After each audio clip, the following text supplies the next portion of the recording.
Hey, everybody, welcome into the Basketball Bulletin. I'm Trevor Lane, and we're going to spend the next hour or so jumping around the NBA, taking a look at the different games that are going right now. In fact, right now, what I'm watching, it is the Hornets and the Heat, which has been as advertised. This game has been awesome, and we're in the fourth quarter right now, 7 minutes to play, and we're tied at 108. These two teams are going at each other. Oh, my God.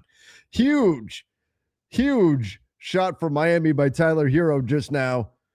This is a phenomenal game. 111-108.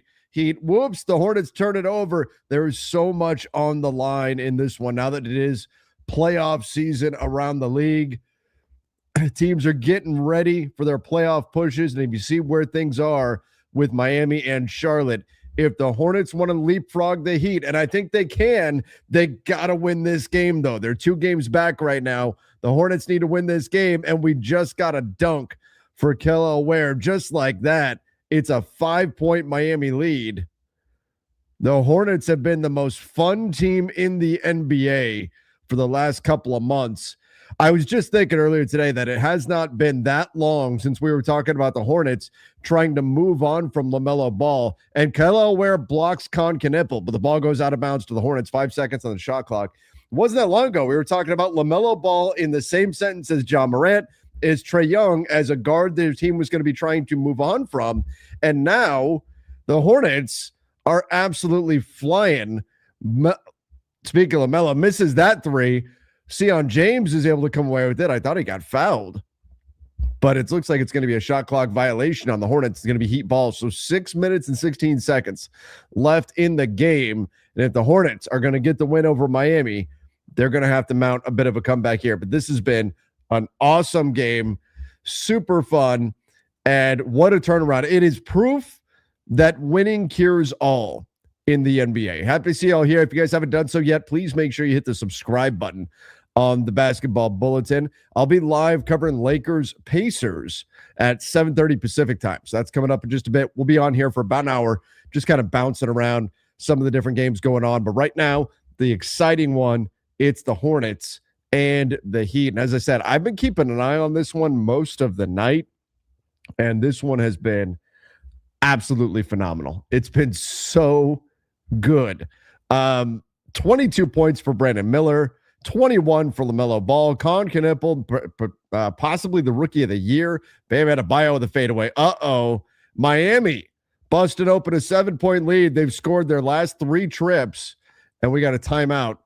Hornets, they're going to have to get on their bikes and get going if they're going to get back in and win this game. But you look at Bam Adebayo, he's been amazing in this game too. Had a great play earlier where the ball was going out of bounds and he threw it off of Kobe White, who was already standing out of bounds after blocking his shot.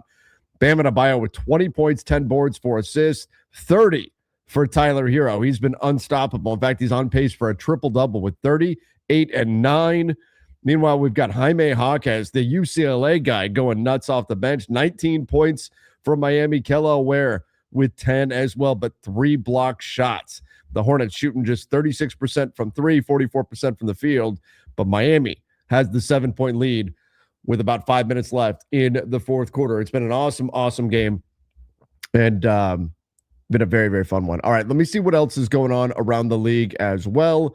Of course, we know Boston has Jason Tatum coming back, but that's been kind of ho-hum because they're playing the Dallas Mavericks, so that's a tanking team. The Heat and Hornets have been an amazing game. The Rockets and Blazers are battling right now. 55-50 is the score in that one. And any moment now, we should have a real good one tipping off between the Knicks and the Nuggets. The Nuggets' second night of a back-to-back. They beat the Lakers, unfortunately, last night, and they're going to get back. It looks like Spencer Jones and Aaron Gordon tonight for this matchup with the Knicks. This is a big game. Big game for both clubs, the Knicks and the Nuggets, playing the Pelicans, taking on the Suns. We'll see what happens there. The Suns, they're a 3.5-point favorite, but the Suns just lost Mark Williams, who is now out dealing with a foot injury. That's a scary thing for a big man with a foot injury. The Clippers and the Spurs, San Antonio, a 7.5-point favorite. I believe the Clippers play tomorrow in Memphis, too. So that'll be second night of a back-to-back for the Clips. And then the Lakers taking on the Pacers. The Lakers were an 8.5-point favorite, but LeBron James out for the Lakers. DeAndre Ayton also out, and Maxi Kleber. So the Lakers will be a bit shorthanded. Lakers an 8.5-point favorite against the Pacers.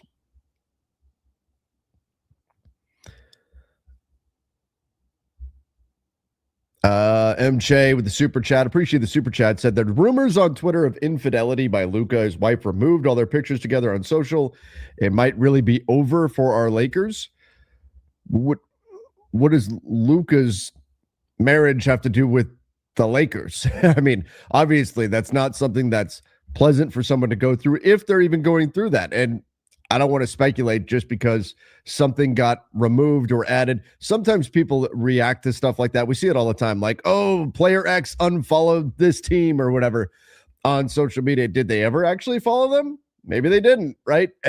Sometimes we read too much into that stuff. I have no knowledge of that situation. I don't know if there's anything going on. Hopefully everything is okay for Luka. Oh, bad turnover by Kneppel. Loses the ball in the paint, and the Miami Heat pick it up out of the timeout. The ball just slipped out of his hands, and Miami with a chance to really build a big lead here. 5:30 to play, and they're already up 115-108. So, yeah, I don't know anything about that. I hope everything's okay, but again, I can't speak on any Twitter rumors or anything like that. I know people like to go Twitter sleuthing and trying to find things and figure things and read between the lines on stuff. Hopefully everybody's good in that whole situation, but I don't know.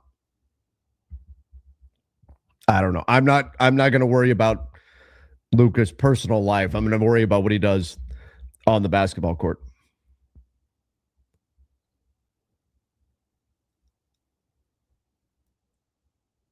Yeah, apparently there's something else going on with the there's something going on with the Pablo Torre at the Sloan Analytics Conference. I've not looked into it a ton. I need to do a little more digging. And the Heat miss a three. Brandon Miller's able to come away with it, but basically said there was another accusation of aspiration. Oh, and a big three. Josh Green in the corner. And it's 111-115, timeout Heat with 5:04 to play. That there is a there was another accusation of aspiration earlier back in 2023 of aspiration funneling funds, that the SEC had problems with it. With aspiration funneling money outside of the NBA salary cap to Kawhi Leonard. Like, we've got to be on the cusp of some type of news. Like, I expected it a week or two ago, and we still have nothing on the Kawhi situation.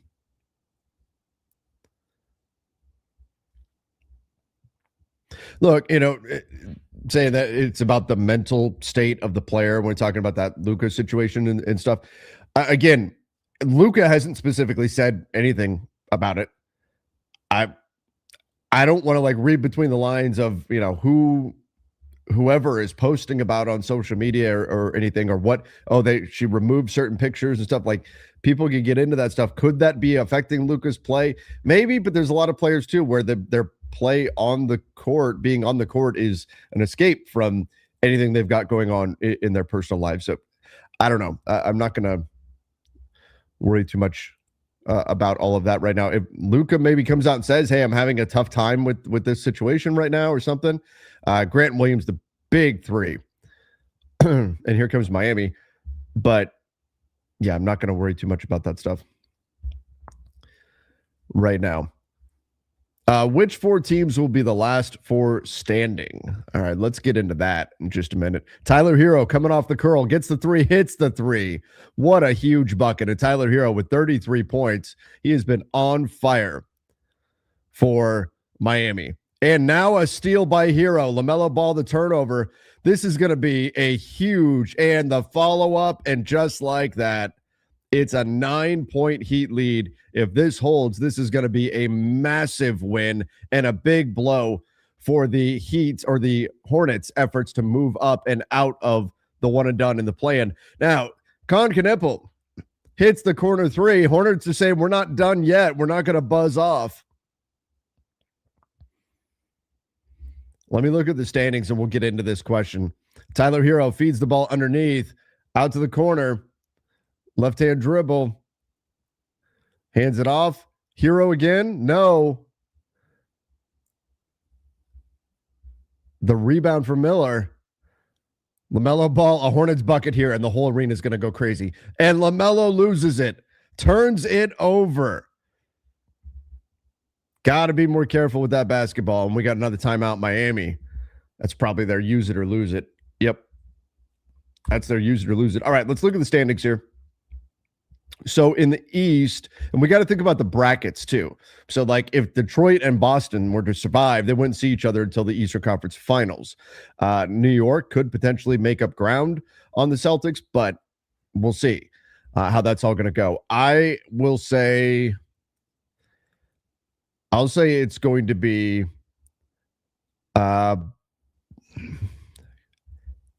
the East is tough. It's one of those four. It's Detroit, Boston, New York, Cleveland. I'll say the last two standing. I'm going to go with Cleveland and New York. I'm going to say Cleveland, New York. I'm going to say the two lower seeds in the top four survive. I'm going to go with that. In the West, it could just be as simple as San Antonio and OKC. I think they're playing the best basketball right now. And in the West, I think those two do wind up meeting in the Western Conference Finals. I think Denver could throw a wrench to either one of those teams' plans. They could beat either one of those teams if they get fully healthy. Minnesota can create some problems as well. But I think the favorite right now has to be San Antonio and OKC. Do I expect Austin to score 20-plus today? Yes. No LeBron, no DeAndre Ayton. That means the minutes that Luka's not on the floor, it's going to be all Austin running the offense. I expect Austin to score more than 20 points today. I think that's the way that's going to go. All right, again, everybody, if you haven't subscribed yet to the Basketball Bulletin, please make sure you do so. Big offensive possession here from Miami. We'll jump over to the Knicks game in just a minute. Knicks and Nuggets. Adebayo into the paint, flips it up, misses. Can the Hornets get the rebound? They do. In case you guys can't tell, I'm kind of rooting for the Hornets. They're so fun. 121-14. Con for three. Bottom.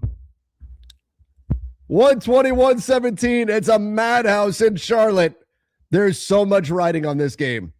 Can the Hornets get a stop? 121-17, 3 minutes to play. Miami has been so good this game, like better than they've been for most of the season. And Tyler Hero has been an absolute monster. Hero into the paint, stops, pops, hits. Good Lord. Tyler Hero having a game. LaMelo over to Con. 2:34 to play. Miami by 5. Musa, the Moose, Diabate setting the screen for LaMelo. Brandon Miller, big three here. No, doesn't get it to fall. Where the rebound?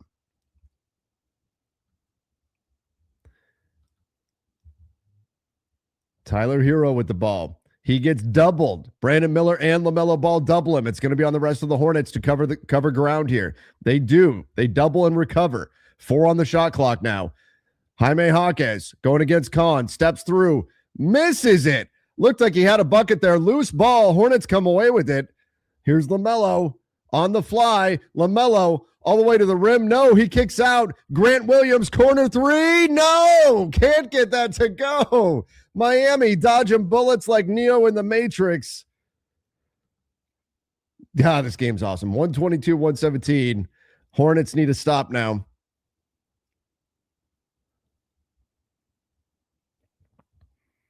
Hero, again, they double the ball.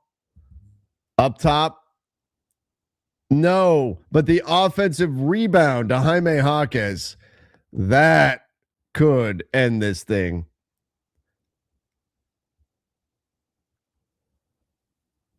And Tyler Hero, another jumper. No, oh no, the Hornets don't box out. And Drew Smith with the putback. 124-117. That could do it. The Hornets have got to come down and stick a 3 this possession. Con fakes the three. LaMelo back out. Con deep three. Con hits it. 1 minute to go. 124, 120. Let's go. Basketball is awesome. Tyler Hero into Bam. Bam turns it over. Saved? No, out of bounds. Oh no, they reset the shot. The Hornets tipped the ball free, and the Hornets, they're saying they had possession. They're resetting the shot clock to 24. Rooting hard for the Hornets. They're just fun. Okay, no, now they reset it to 8. They reset the shot clock to 8. 45 seconds.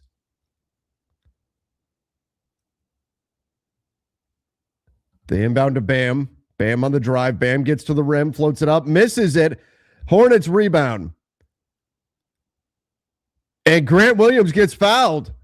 Off ball, Grant Williams gets fouled. 120, 124. 37 seconds left.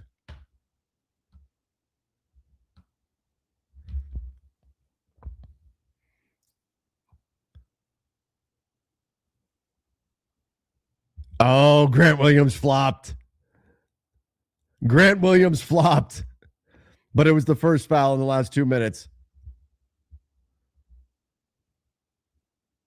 Con for three. No. Grant Williams the rebound. Kicks it out. LaMelo for three. No.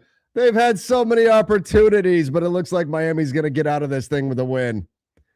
What a blow to the Hornets' efforts to go ahead. Oh, I just love basketball. Yeah, somebody said, I didn't know you were a Hornets fan. No, I just love basketball, and the Hornets are fun. That's all. This is just a fun game. And if Miami was behind, I'd be like, pull it. I'm just rooting for a comeback. That's all. So the Heat now in control here, up 124, 120 with 19 and a half seconds left with the ball. With the ball.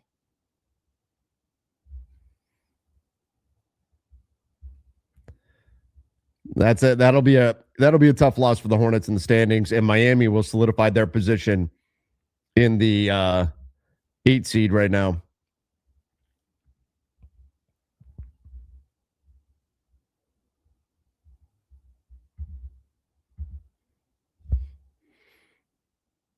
Just a reminder: no LeBron, no DeAndre Ayton, no Maxey tonight for the Lakers.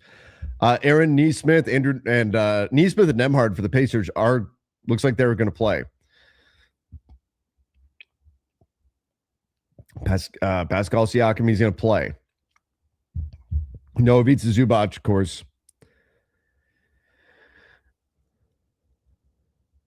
The Lakers will have to play, well tonight. The Pacers are going to play the guys that they've got.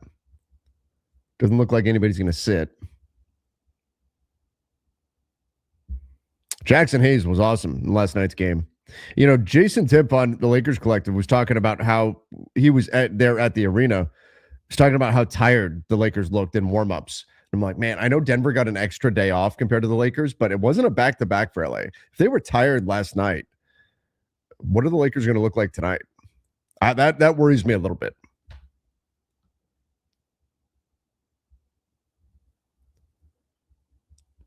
Mini preview of next year's rotation. Yeah. Well, I mean, plus whoever they'll be able to get. It depends on what happens with LeBron and the foul there, and that'll about do it here. Okay, let's jump over and let's see what's going on with the Knicks and the Nuggets. That's going to be a big-time game since it looks like the Hornets are going to drop their game to the Heat. All right, here we go. Knicks and Nuggets. This is a big one, too. Playoff implications on both sides here. New York down 5, 15-10 Denver. The Nuggets playing at home again. The Lakers side of things, of course, would prefer to see a Knicks win here, no question. And Mitch Robinson hits the free throw. Let's see. Early going, 9 points for Jamal Murray. Man, that guy's annoying. 9 points for Jamal Murray. Already in this one. Christian Brown open for three. Hits that. The Nuggets do that weird thing where they just don't miss. Just don't miss shots. They'll go, I don't know, 6 minutes in a game and just not miss a shot. OG Anunoby, pull-up jumper. Nope. Can't get that to go. The battle on the glass. Jokic did a nice job keeping that away from Mitch Robinson. 18-11, Denver. Christian Brown into the paint. Kicks. Murray pump fakes on the three.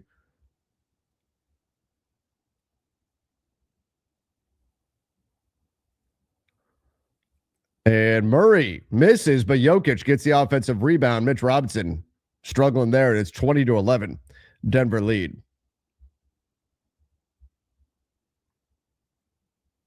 Our old friend Josh Hart over to OG. No, that's Diawara that's out there. Diawara pump fakes on the three, drives into the paint, kicks out. Pass was low. Shamet relocates, hits the three. 20-14.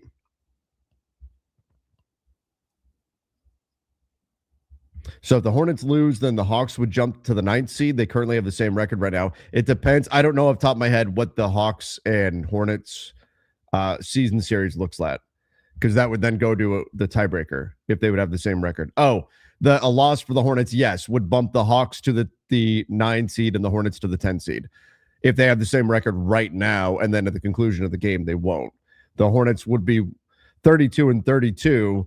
The Hawks would be 32-31, which would put the Hawks into the 9 seed, the Hornets in the 10 seed, and the Heat would solidify the 8 seed. The Hornets had just won their last 6 in a row. They were 7-3 in their last 10, but Miami is also 7-3 in their last 10 and has won their last 3.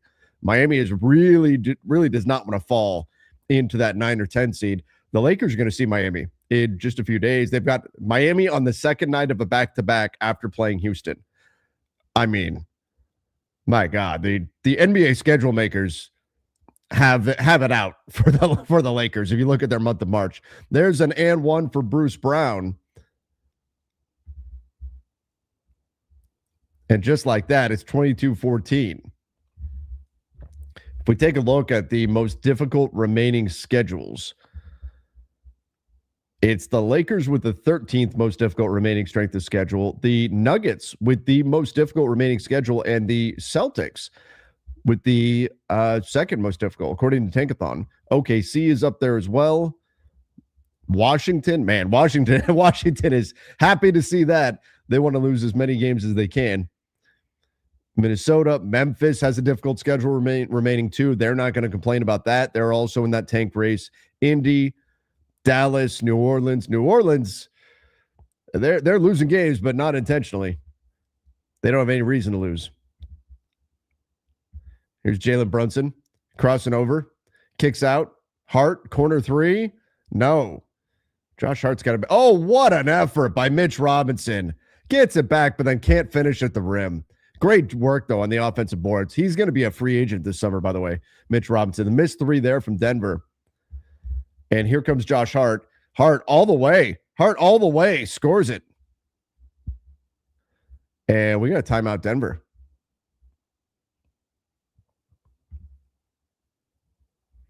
This era of Lakers basketball hasn't been fun other than the 2020 season. I don't know. I thought the 2021 season was fun. I thought that group was fun. I thought the post-Russ team that went on that run and went to the West Finals, that was fun, obviously, until they ran into Denver.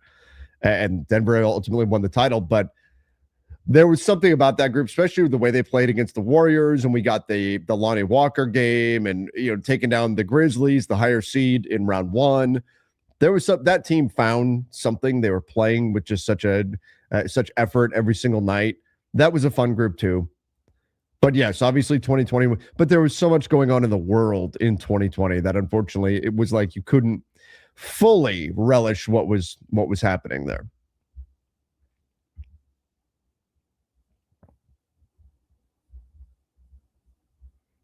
Yeah, and that that season with the 2019-2020 season, especially coming off of the loss of Kobe, like they felt like they were playing more than just for wins or winning a championship or something like that. There was more to that season than just that. And even with everything that was going on in the world with the pandemic and all of that kind of stuff happening.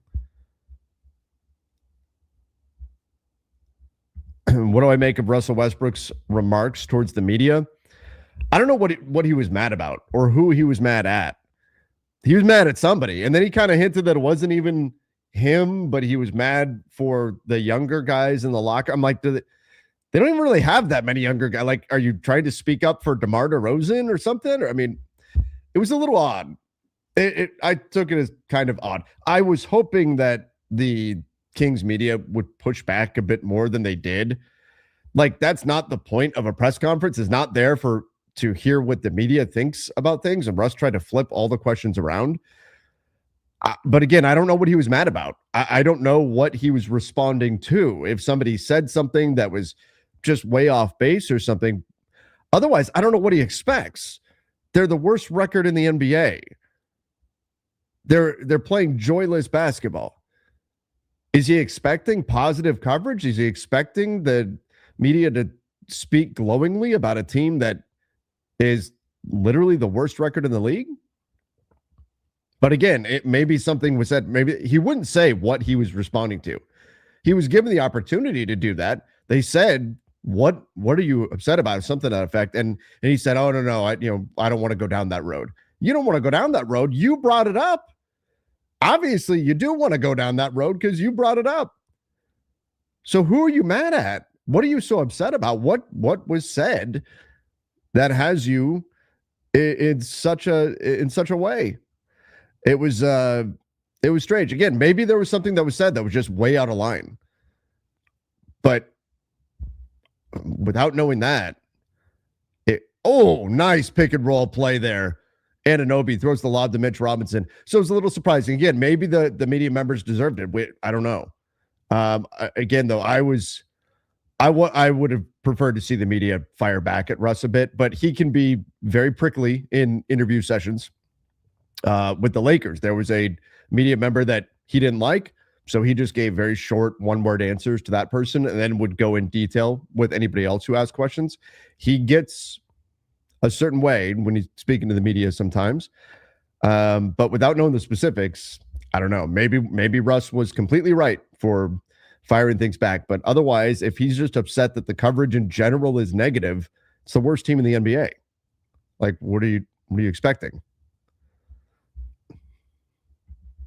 So, again, I don't know.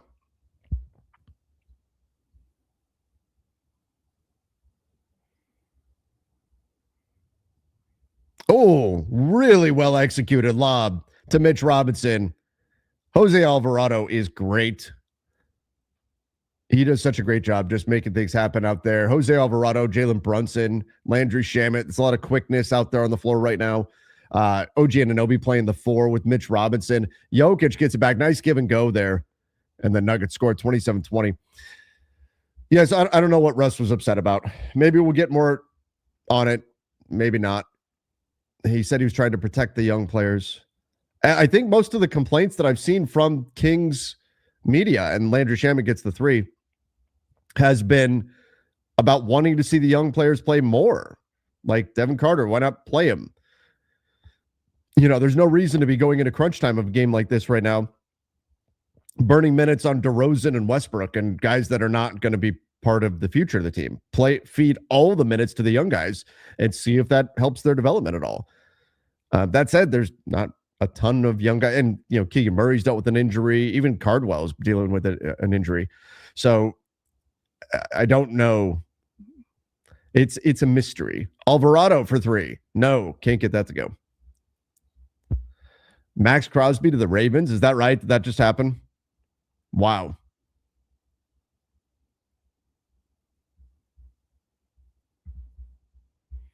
Kings should be better than they are. They're definitely a team that is worse than the sum of their parts. And frankly, I think to a degree, you could make that argument about the Lakers too. Are they a team that's been better than the sum of their parts? No. It's part of the reason why I think they're less enjoyable to watch this year than last year, even though their roster is arguably better this year than last year. That, really well executed fast break. Gets the ball to the corner, back in the middle to OG Anunoby for the bucket. Christian Brown, the drive, floats it up and in. The Nuggets running off of a made basket. Orlando, OG, corner three, no. OG Anunoby is so good. Shamit, corner three, no. Great looks for him, just not knocking those down. Orlando they made the big move to go get Des Bane, thinking that would fix their shooting issues. They were one of the worst shooting teams in the NBA last season. I mean, they were the worst three-point shooting team in the league last season.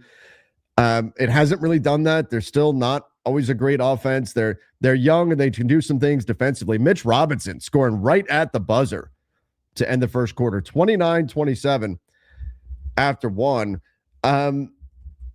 I don't know. Like, Orlando is another team that probably should be better than they are. At least they were hoping to be better than they are. I don't have them truly in the mix in the East.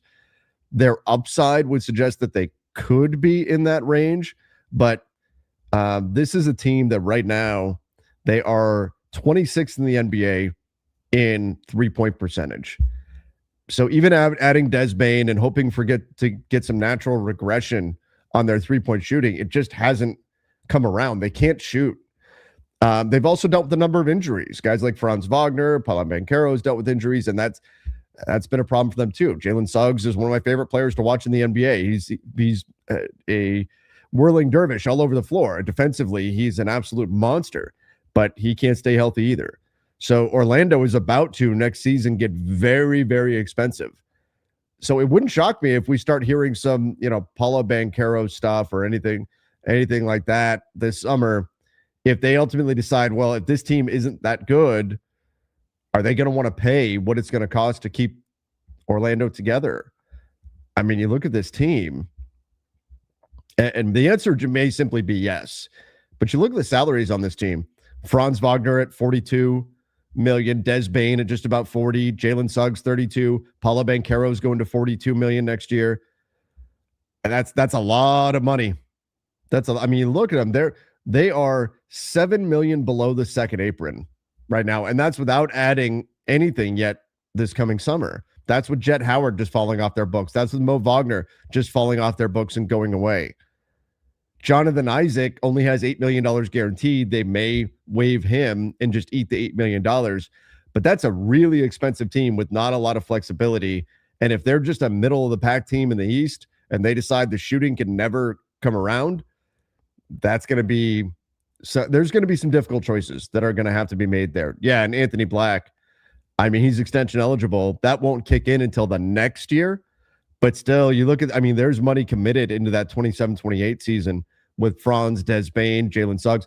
If they get to a point where they just say, we're not good enough and we don't think we're going to get to the point where we're good enough, change is going to have to come. You can't pay this kind of money for a team that's middle of the pack right now.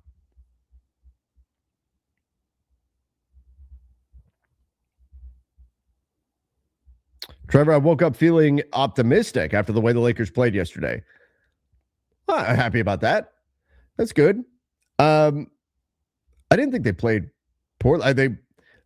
They were asleep for the first 5 minutes of the game, basically, or even the first 3 minutes, and they spotted Denver 11 points. You just can't do that. Cat is hurting.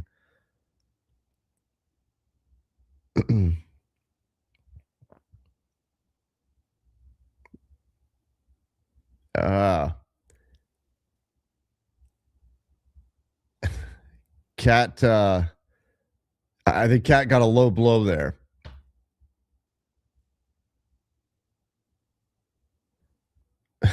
In other words, I think Carl Anthony got hit downtowns.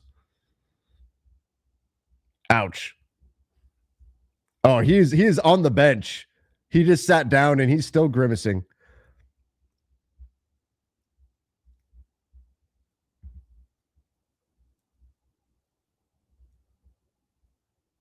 I thought the Lakers played fine. Denver just shot better than they did and got to the free throw line a lot more. Otherwise, that they played fairly well for much of the game, just could never get over the hump because they couldn't string together enough stops. They're not a good enough defensive team. The referees are looking at the replay to see if this is a flagrant or anything like that.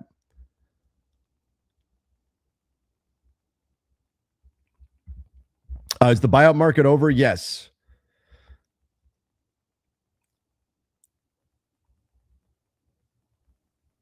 Common foul. They said no wind up, no follow through, nothing like that.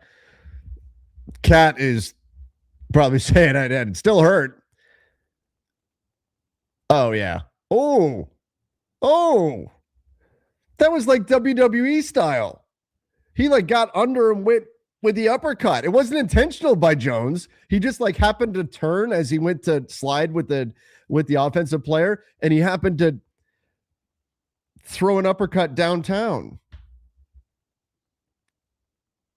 Yikes. Do I think Luka's getting too much hate, or is his body language and lackluster defense really at an all-time low? I think he's getting too much hate.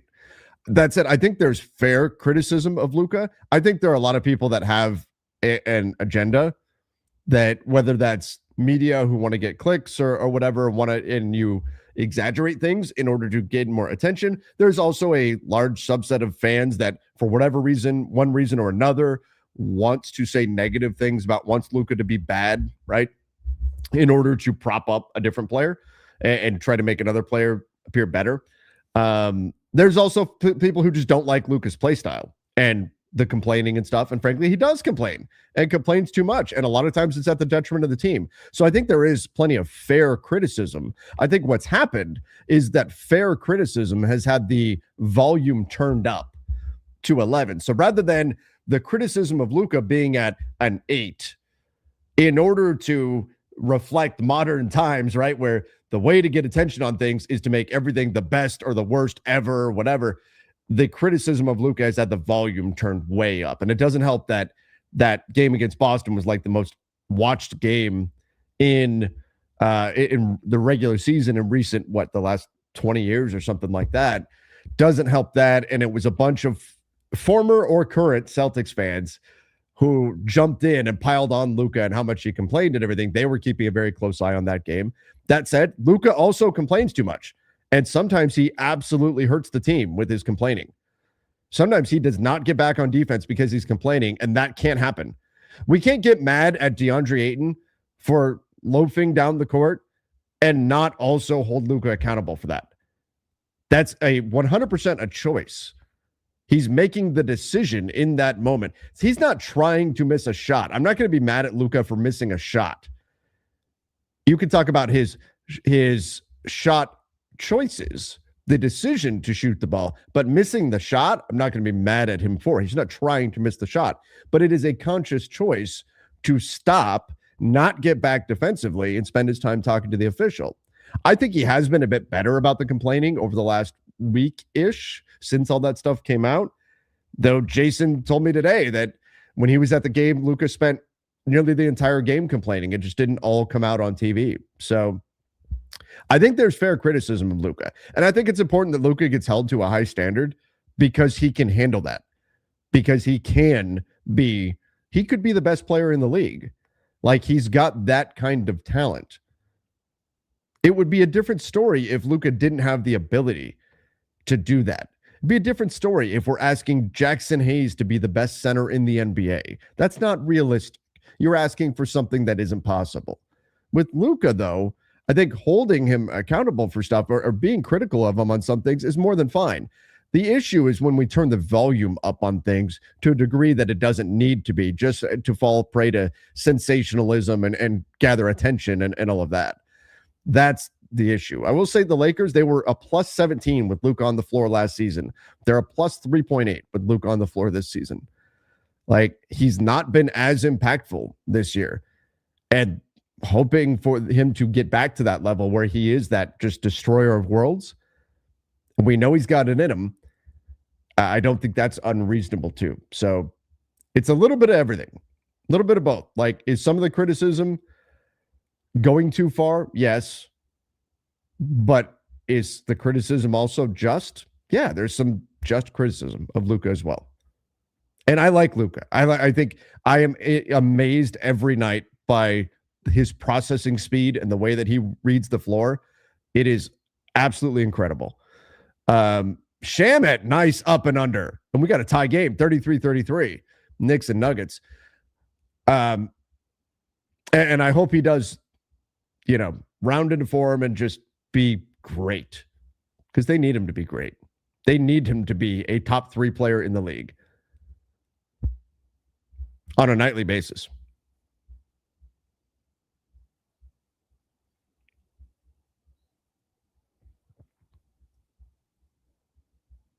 Yeah, complaining at half court, he let the player dribble right past him, easy transition. Yeah, you can't do that. If you want to complain, I don't even mind that much about complaining to the official. Just you can't do it if it's going to hurt your team. The team has to come first. So if you're upset that you didn't get a call, talk to the official during a timeout. Talk to the official when it's a dead ball. Don't talk to the official when the play is live and you're going to give up a 5-on-4 because you're busy being upset.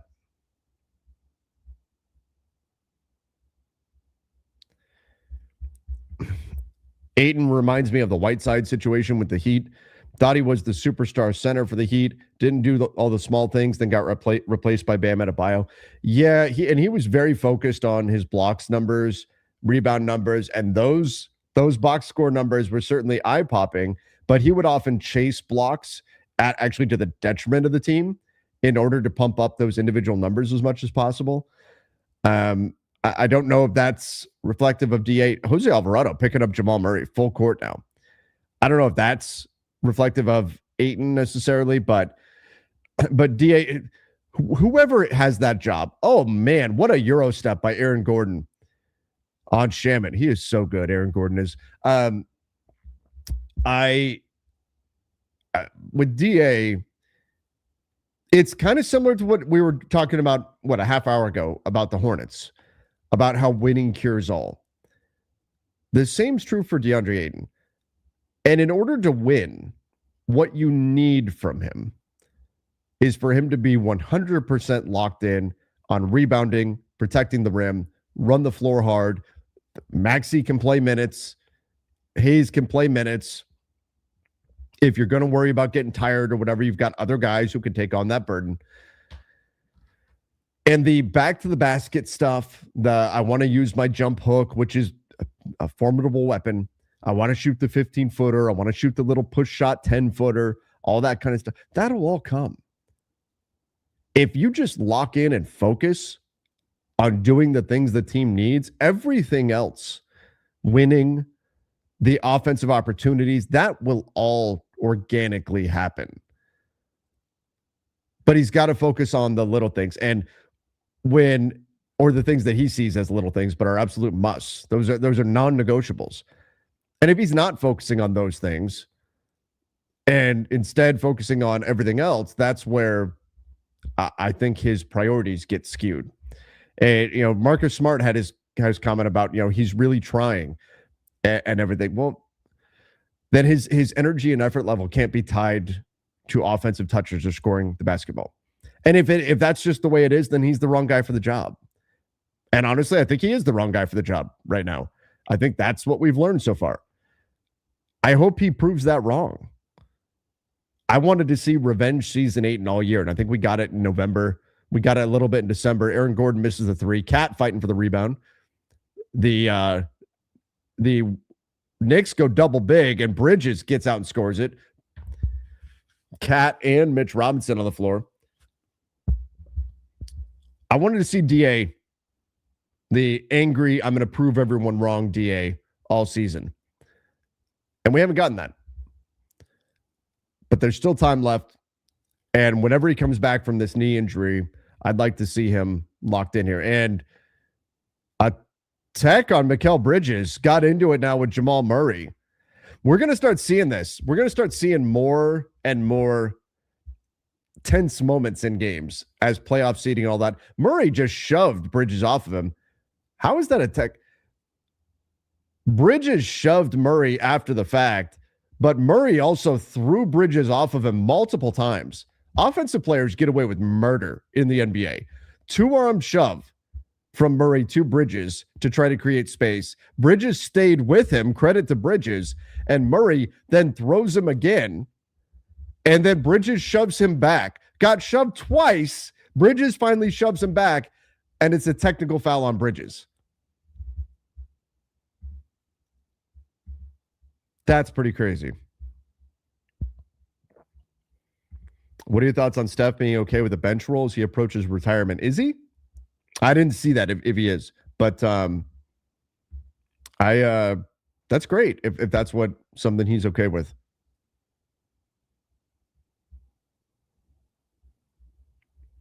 Do you think he thinks he's the star instead of being the star in his role? You're talking about Ayton. If he still thinks I'm the number one overall pick, I'm a star, then he's lost touch with reality. The Portland Trailblazers are paying him $25 million. Oh, nice. Charge taken there by Cat. Absorbed the contact. The off arm came out. If DeAndre Ayton is having the Portland Trailblazers pay him $25 million to not play basketball for them, stars tend to not wind up in that situation. They're willing to pay him $25 million to play basketball for someone else.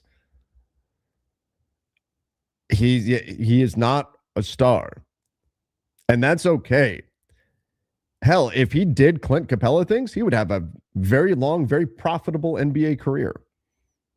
But the ship has sailed on him being a star. That's not happening. And that's okay. Nothing wrong with that, as long as you're realistic about it. Dude can be dude can make millions upon millions of dollars and be in the league for a long, long time. As long as if he does Clint Capella things. Murray now gets Cat switched onto him, gets the ball into Valanciunas. Whoops. Mitch Robinson slipped, tried to front there and prevent the entry pass, slipped, and that gave Valanciunas the easy bucket. 39-36. And Shamet fouled. Nice cut to the paint there. And that's free throws for the Knicks. And the Knicks already in the bonus with 7 minutes to play in the second. Luka better pass tonight. Yeah, the ball needs to move for sure. Ball movement isn't always related to team success offensively. And Luka is one of the guys who can stagnate the offense and still produce efficient offense. But I think the team is better when the ball moves.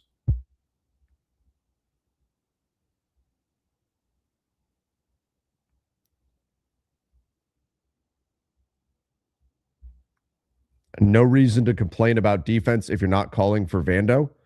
He's your best defender, but he's also their worst offensive player. And I don't disagree that Vando should be getting more minutes, and I don't know why he keeps going in JJ Redick's doghouse. I know he made some big mistakes the last time he got a significant shift, but he is a difference maker on the defensive end. He's a gambler, though, too. And there are times where, and there's another foul on Valanciunas. There are times where he gambles off ball, and that actually opens up opportunities for an opposing offense. One-on-one, he's a very good defensive player. He does nice jumping into passing lanes, but he does have situations where he gambles or can get lost off ball. But for a team that sometimes is lacking heart, lacking hustle, Vando very much is those things. So I'm surprised to see him as the odd man out. Now, maybe the struggles of Jake LaRavia in last night's game changes that. I would imagine with no Ayton, no Maxi Kleber, and no LeBron tonight, Vando's getting run. I mean, there's no choice but to give Vando minutes tonight. You've got three guys out who all could play at that position that he would be at, whether it's the 3, the 4, or the 5. I would have to assume he's going to get an opportunity tonight.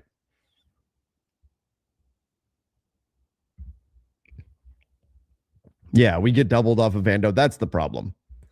That Vando on gets it gets an immediate double team onto either Luka or Austin or LeBron because nobody defends him. But now, I mean, teams are also leaving Marcus Smart right now, even though he shot fairly well the last month or so from three. And teams are really being aggressive, leaving Jake LaRavia. Watch the Pablo Torre live stream. I did not. I didn't know about it. So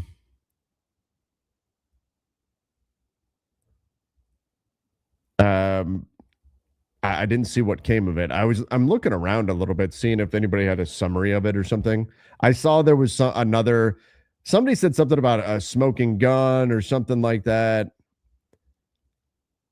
But I haven't seen anything specific. Saw something about like there being another complaint from 2023.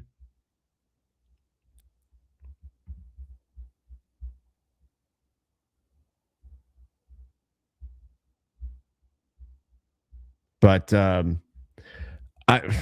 it's got to be coming. And I've said it before. If they establish guilt, if it is determined that that the Clippers circumvented the salary cap and funneled money outside of the purview of the salary cap to Kawhi Leonard, the hammer has to be dropped. And I'm talking about in a way that would significantly, and this is not coming as a Lakers fan and, you know, the natural rivalry between the Lakers and Clippers. This is talking about somebody who's concerned about the future of the league.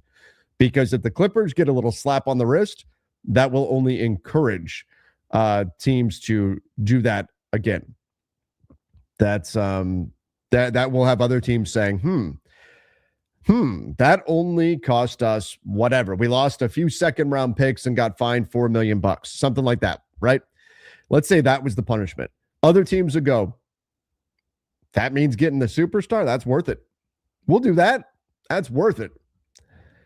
You can't have that. That cannot be the reaction around the NBA. You're in so much trouble if that's the reaction.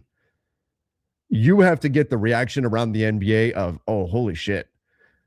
We're not messing around with this. Oh, man. Cat baseline drive and punches it on Jokic. What a throwdown. Pablo found a whistleblower statement to the SEC saying the aspiration fraud was in part to circumvent the cap. Who was it that said that? Do we know? Or was it an anonymous whistleblower? Was it someone within Aspiration?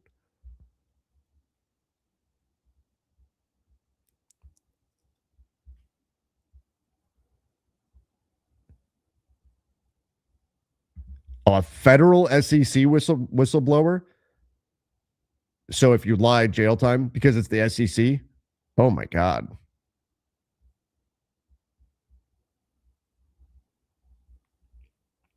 That's crazy.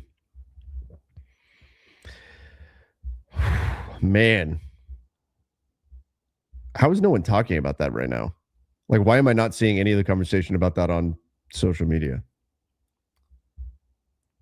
Maybe I'm not looking in the right places. That's crazy. If that's I know there's a lot of evidence in this whole situation that's circumstantial. Oh, here it is. Whistleblowers warned the SEC in 2023 that the Clippers and Aspiration disguised Kawhi Leonard's marketing deal to circumvent the NBA's salary cap, according to a government complaint signed under penalty of perjury. I know a lot of the evidence is still, it's circumstantial or whatever, but there's so much of it. What is I don't know what the burden of proof is in this situation. And I'm not a lawyer.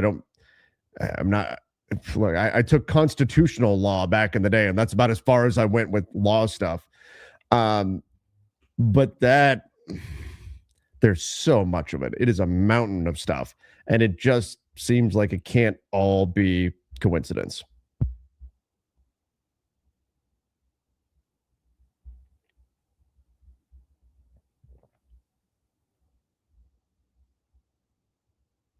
Wow, I'm just seeing the clip from it.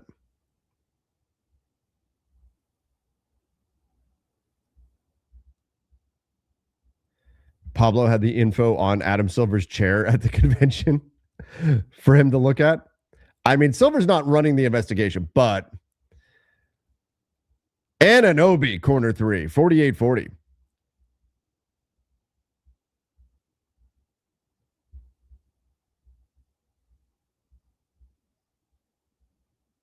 Whip around the league, but talk about the Lakers 90% of the time. We're talking about the Clippers right now. We're talking about Kawhi Leonard.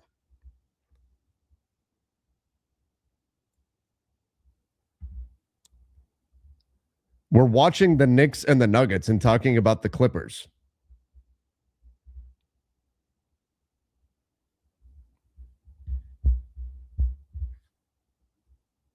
I'm curious to see how this all plays out, though.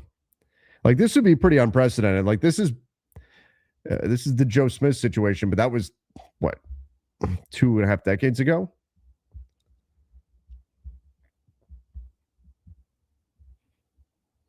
Speaking of the Lakers, by the way,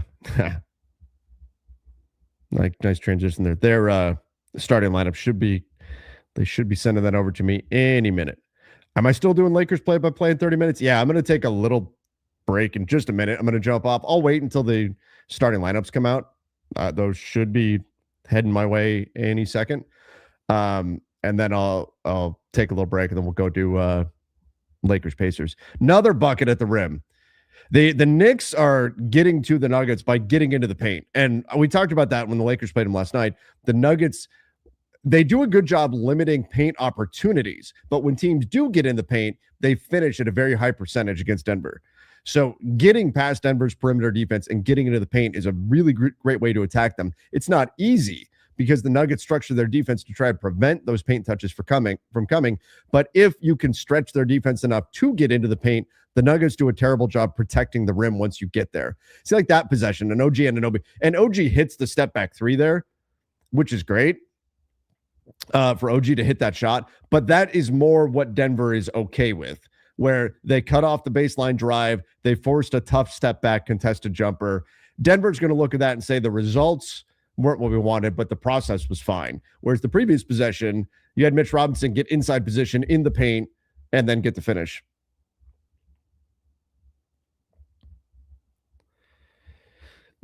All right, Lakers, where's your starting lineup?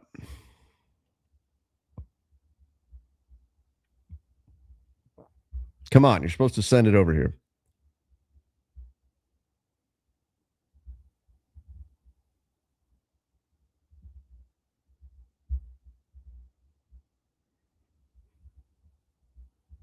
Nothing yet.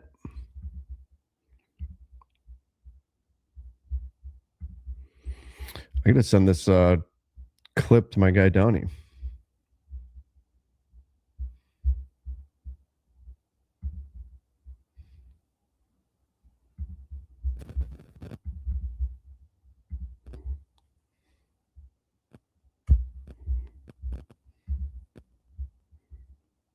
How many hours per day do you spend at that desk? Too many. I was just thinking, like, tomorrow, I'm not going to do nearly as much. Too many. I did get out and went for a walk and stuff like that earlier today, but I had 2.5 hours of live shows already. Now this live show, then the live. I'm going to be live for like something like 7 hours today. That's abnormal, though. Today's just a perfect storm of Lakers Collective, Front Office Friday, a Lakers game. Plus, I decided to do this one. That's my own fault, but better see no Ayton. Yeah, well, yeah, Ayton is out. They've already announced that. Ayton is out.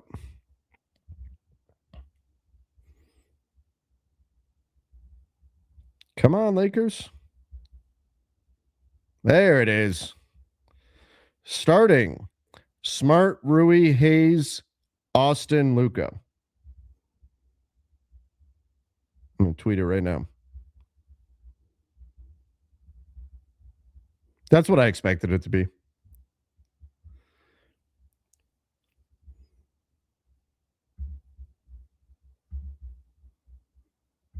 So this is it. Smart, Rui, Hayes, Reeves, Luka, Walker, Siakam, our old friend Jay Huff, Neesmith, and Nembhard. No LeBron. Yeah, LeBron is out with, I think they called it left foot arthritis. Yeah. Like, can they call it something that doesn't sound like an old person thing? Can they call it something else? Like, even just call it left ankle soreness or something.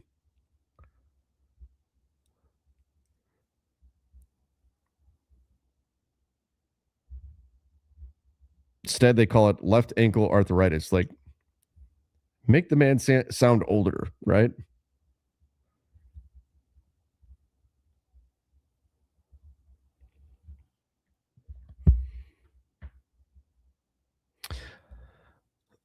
Just call it 41 years old, right? Right? What are your thoughts on the contentious Russ interview? I talked about that just a little bit ago. I don't know what he's mad about. I don't know if I mean, he's expecting, they're literally the worst team in the league. Is he expecting positive coverage for the worst team in the league? Like, no. And I also think that I've seen Kings fans that are upset that they're playing the veterans in crunch time when they're not going to be on the team next year, most likely. You should be playing the young guys. Mitch Robinson and Juan on a great drop-off pass from OG Anunoby. So it doesn't make sense to me for the Kings to be doing what they're doing. I understand why there's frustration. But again, I also don't know what is said. Did somebody cross the line? I don't know. But it was odd. I don't know if he's expecting everything to be sunshine and rainbows in terms of how that team's covered when they're as bad as they are. Yeah, right? Hip replacement. Call it that. That'd be funny. All right, everybody. I appreciate all of you joining here tonight. We jumped around a little bit. We looked at Hornets, and Mitch Robinson misses the free throw for the N1. Oh, but OG Anunoby steals the pass, the outlet. Brunson for three. No, this is getting good. OG with the rebound. Josh Hart now has it in the corner. 10 on the shot clock. Hart, the fadeaway 15-footer, hits it. 57-46. Look at the Knicks go. But anyway, I appreciate all of you guys joining for this. We talked about Hornets and Heat, got into that. A lot of the different topics around the league. Watched a bit of Knicks and Nuggets.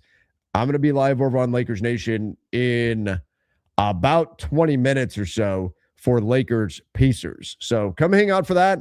We'll see how that one goes. We'll keep an eye on some of these other games around the NBA. But appreciate all of you hanging out here. And Jokic hits a little floater in the paint. This is a lot of fun. Thanks again, everybody.